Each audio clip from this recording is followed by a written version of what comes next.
राजस्थान राज्य स्वास्थ्य एवं परिवार कल्याण संस्था राजस्थान जयपुर के द्वारा एएनएम सहायक रेडियोग्राफर और लैब टेक्नीशियन भर्ती की विस्तृत विज्ञप्ति है जो जारी कर दी गई है। आप यहां पर देख सकते हैं 15 दिसंबर को ये नोटिफिकेशन जारी किया गया है, जिसके अंतर्गत अपन इस वीडियो में समझेंगे कि महिला स्वास्थ्य कार्यकर्ता सहायक रेडियोग्राफर और लैब टेक्नीशियन की भर्ती हो रही है। इसमें आपका सिलेक्शन किस तरह होगा, आपको पेमेंट कितना मिलेगा, आपकी कुल पोस्टें कितनी हैं, फॉर्म किस तरह फिलअप करना होगा और कौन कौन से डॉक्यूमेंट की रिक्वायरमेंट रहेगी, इन सारी बातों पर आज चर्चा करेंगे। तो दोस्तों मेरे साथ बने रहिए, वीडियो को स्किप ना करें, एंड तक जरूर देखें जिससे किसी भी तरह की कोई भी जानकारी ना छूट पाए। देख सकते हैं दोस्तों, इस भर्ती के अंतर्गत आपको जो एएनएम की पोस्ट है उसके लिए 1155 पद है टोटल, और सहायक रेडियोग्राफर जिसके अंतर्गत 1015 पोस्ट हैं, और लैब टेक्नीशियन के अंतर्गत 1044 पोस्ट हैं। इनके अंतर्गत लैब टेक्नीशियन और रेडियोग्राफर के अंतर्गत जो बैकलॉग के पद हैं वो भी इसके अंतर्गत इंक्लूड कर दिए गए हैं। अगर दोस्तों आप इसका फॉर्म फिलअप करना चाहते हैं तो इस बार आप जो ये भर्ती निकली है उसका नोटिफिकेशन पूरी तरह विजिट करने के बाद में ही फॉर्म फिलअप करें, कारण कि बहुत सारे स्टूडेंट जब फॉर्म फिलअप करते हैं उनको बहुत सारी समस्याएं उत्पन्न होती हैं फॉर्म फिलअप करते समय। तो आप एक बार पूर्ण सावधानी के साथ में इस वीडियो को भी देखें जिससे किसी भी तरह की कोई भी जानकारी भी ना छूट पाए और आपको फॉर्म फिलअप करते समय किसी भी तरह की कोई परेशानी भी ना हो। दोस्तों जैसे ही फॉर्म शुरू होंगे हम फॉर्म भरने का प्रत्यक्ष वीडियो बना लेंगे जिससे आपको फॉर्म फिलअप करने में सावधानी रहेगी। एक बार वीडियो को लाइक शेयर और सब्सक्राइब जरूर करें जिससे आने वाले वीडियो के सारे नोटिफिकेशन भी आपको मिलते रहे। यहाँ पर देख सकते हैं कैटेगरी वाइज, यहाँ पर देख सकते हैं कैटेगरी वाइज और जो पोस्टें हैं उनके अनुसार यहाँ पर टोटल पोस्टें दी गई है, जिसके अंदर टीएसपी और नॉन टीएसपी के लिए अलग अलग दी गई है। आप अपनी कैटेगरी के अनुसार यहाँ पर इसका चार्ट देख सकते हैं, ये चार्ट है, आप इसका स्क्रीनशॉट भी ले सकते हैं। अगर आपको इसकी पीडीएफ चाहिए तो हमारे टेलीग्राम चैनल पे हमने पीडीएफ अपलोड कर दी गई है, जो आपको इस वीडियो के डिस्क्रिप्शन में लिंक मिल जाएगी, वहाँ से आप टेलीग्राम चैनल ज्वाइन करके वहाँ से देख सकते हैं। यहाँ पर बैकलॉग की पोस्टें हैं, आप देख सकते हैं इसके अंतर्गत।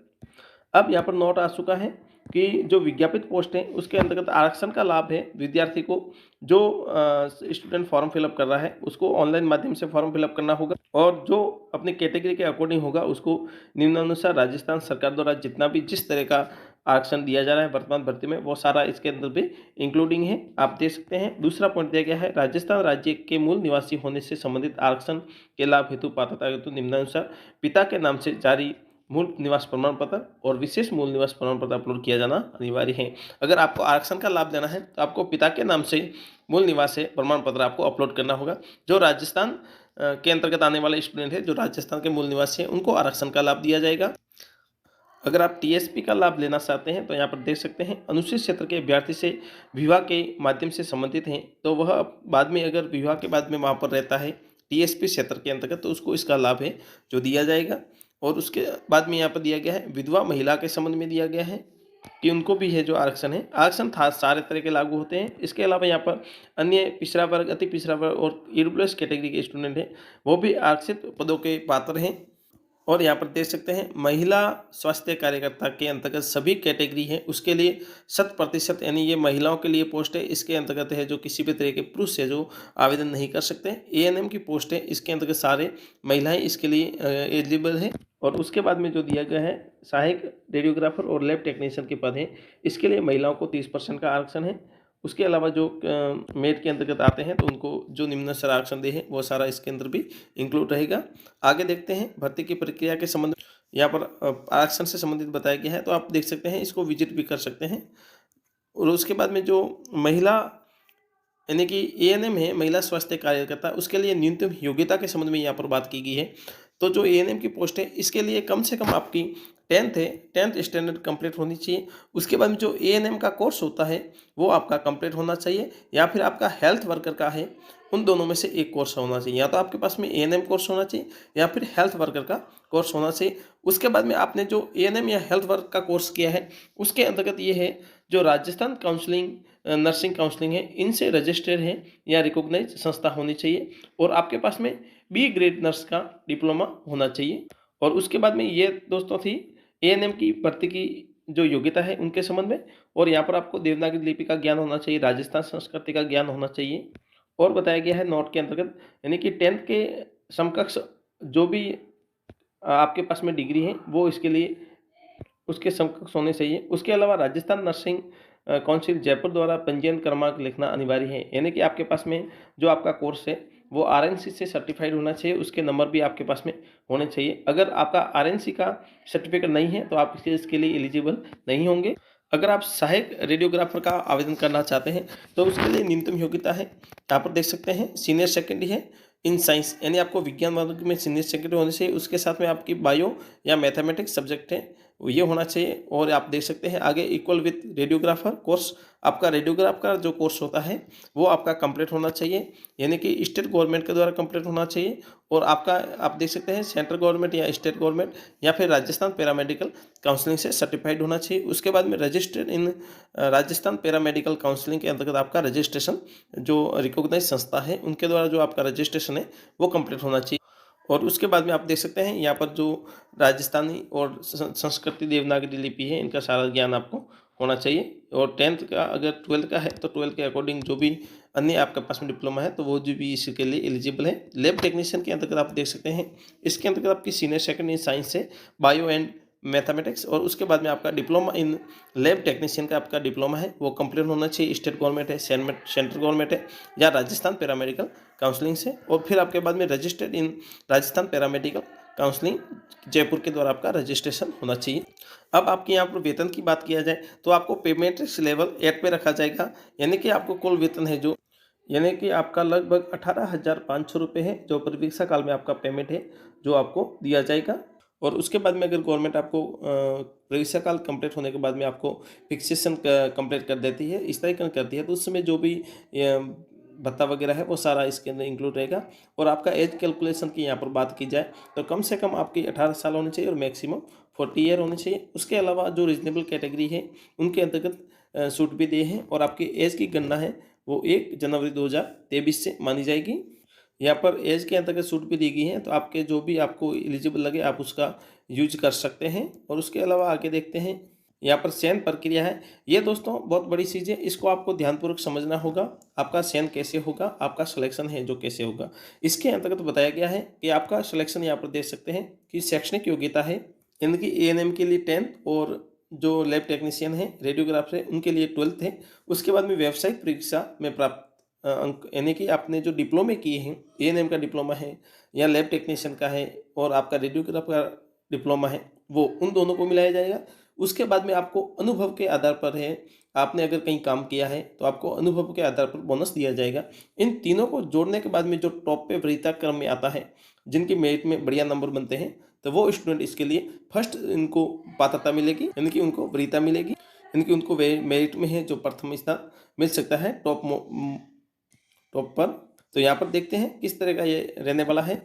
यहाँ पर बताया गया है कि जो आवेदक द्वारा ऑनलाइन फॉर्म फिलअप किया जाएगा है उनकी स्कैनिंग की जाएगी, यानी उसकी जांच पड़ताल की जाएगी। उसके बाद में जो आवेदन है त्रुटिपूर्ण पाए जाते हैं या कुछ में कोई कमी की जाती है तो उनको आवेदकों को एक बार तो निष्ठ कर दिया जाएगा, उनको है जो डिलीट कर दिया जाएगा। वो अभ्यर्थी इसके लिए पात्र नहीं होंगे जिनके फॉर्म में कमी है किसी भी तरह की। और उसके बाद में मेरिट बनाई जाएगी और 1.5 गुना मेरिट है वो विज्ञापित कर दी जाएगी, यानी कि 1.5 गुना मेरिट है, उनके डॉक्यूमेंट वेरीफाई होंगे। और उसके बाद में आप देख सकते हैं आपको मोबाइल पे एसएमएस भी मिल जाएगा, ईमेल पे भी, दोनों पे एसएमएस के माध्यम से आपको जानकारी भी मिल जाएगी। और आप अपना सारे डॉक्यूमेंट है जो सिफू की जो वेबसाइट बनी हुई है, यानी कि राजस्थान स्वास्थ्य विभाग की वेबसाइट है जहाँ अपन फॉर्म आप फिलअप करेंगे तो वहाँ पर आपको सारे डॉक्यूमेंट है जो ओरिजिनल डॉक्यूमेंट अपलोड करने होंगे। और उनकी जांच होने के बाद में आपकी मेरिट तैयार की जाएगी और मेरिट में यानी अस्थायी मेरिट जारी की जाएगी, जिसके अंतर्गत किसी भी तरह की कोई त्रुटि वगैरह है तो उनकी निस्तारण होने के बाद में आपकी फाइनल मेरिट लिस्ट है जो जारी की जाएगी। अब दस्तावेज सत्यापन का क्या रहने वाला है क्राइटेरिया, तो यहाँ पर देख सकते हैं। दस्तावेज सत्यापन के अंतर्गत आपको जो भी आपको डेट मिलती है उसके अकॉर्डिंग आपको दस्तावेज है जो लेके जाना है, यानी कि दस्तावेज के अंतर्गत आपको क्या क्या साथ में लेके जाना है। जैसे कि यहाँ पर दस्तावेज के अंतर्गत आपने जो फॉर्म फिलअप किया था वो एक तो फॉर्म चाहिए, और आपने फॉर्म की जो शुल्क जमा करते हैं उसकी एक रसीद से या हार्ड कॉपी चाहिए। उसके बाद में मूल दस्तावेजों के संबंध में आप देख सकते हैं आपको सारे मूल दस्तावेज लेके जाने हैं। इसके अलावा जैसे कि शैक्षणिक योग्यता है, व्यावसायिक योग्यता है, उसके बाद में एज संबंधी है, और अन्य जो डॉक्यूमेंट है जाति है, मूल है, अनुभव प्रमाण पत्र है, अन्य सारे डॉक्यूमेंट है वो आपको ओरिजिनल वहाँ पर लेके जाना होगा जो आपका अगर सिलेक्शन होता है तो। और आपको डॉक्यूमेंट है जो अभी वर्तमान में आपके पास में है वो ओरिजिनल डॉक्यूमेंट ही अपलोड करना है। आपको किसी भी तरह की बात में है जो आपको रिलीफ नहीं दी जाएगी। और आगे देख सकते हैं इसके अंतर्गत आपको किसी भी तरह के फॉर्म फिलअप करते समय कोई भी त्रुटि नहीं करनी है। अब यहाँ पर अपन बात करें फॉर्म भरने की, तो आपका फॉर्म है जो 23 दिसंबर से शुरू हो जाएगा और इसकी लास्ट डेट है जो 22 जनवरी 2023 रहने वाली है। तो यहाँ तक आपको फॉर्म फिलअप कंप्लीट कर देना है। उसके बाद में जो सहायक रेडियोग्राफर है, लैब टेक्नीशियन है, उनके लिए ऑनलाइन आवेदन का प्रोसेस है जो 30 दिसंबर से शुरू हो जाएगा और आपको 29 जनवरी 2023 तक है जो इसका फॉर्म कंप्लीट करना होगा। दोनों के लिए फॉर्म की डेट है जो अलग अलग है, आप देख सकते हैं। और आपको फॉर्म भरने का प्रोसेस है वो यहाँ पर वेबसाइट दी हुई है, आपको वेबसाइट को विजिट करते रहना है। वहाँ पर सारे नोटिफिकेशन है जो इसके संबंध में है वहाँ पर आपको मिलते रहेंगे।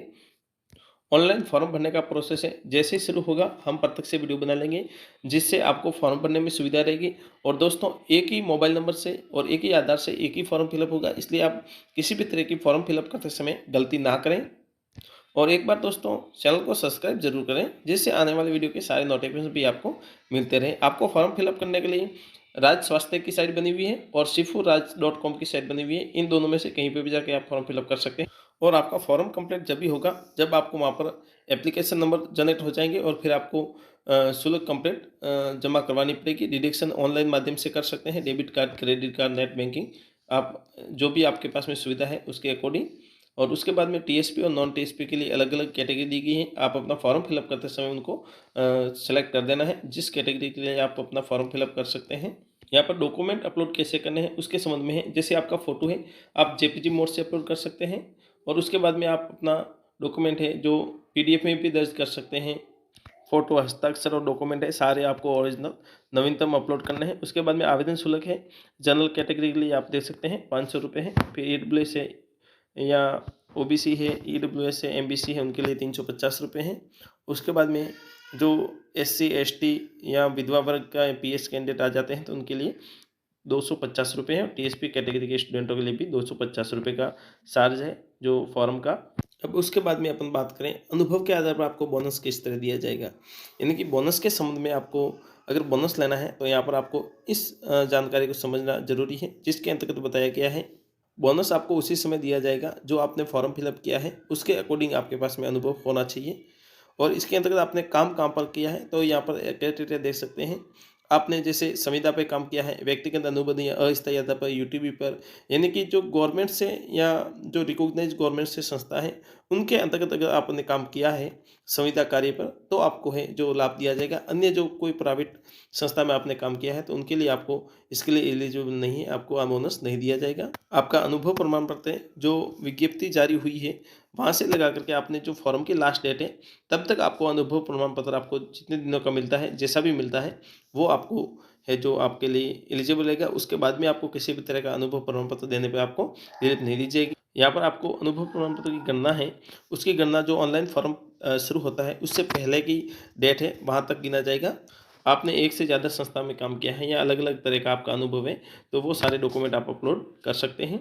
जो अपने को संस्था रिकॉग्नाइज संस्था थी जो संविदा मोड पे थी आपने ऊपर देखा है, उसके अंतर्गत अगर आपने काम किया है तो ये आपको अनुभव प्रमाण पत्र के आधार पर आपको बोनस दिए होंगे। उसके अलावा आपको किसी भी तरह का बोनस दे नहीं होगा। और आपको अनुभव है जो ऑफलाइन मोड से किसी भी तरह के प्रमाण पत्र आपको स्वीकार नहीं किए जाएंगे, आपको ऑनलाइन माध्यम से इसका सारा प्रोसेस करना होगा।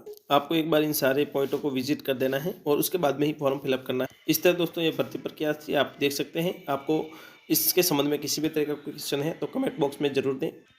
वीडियो को लाइक, शेयर और सब्सक्राइब जरूर करें। Thank you.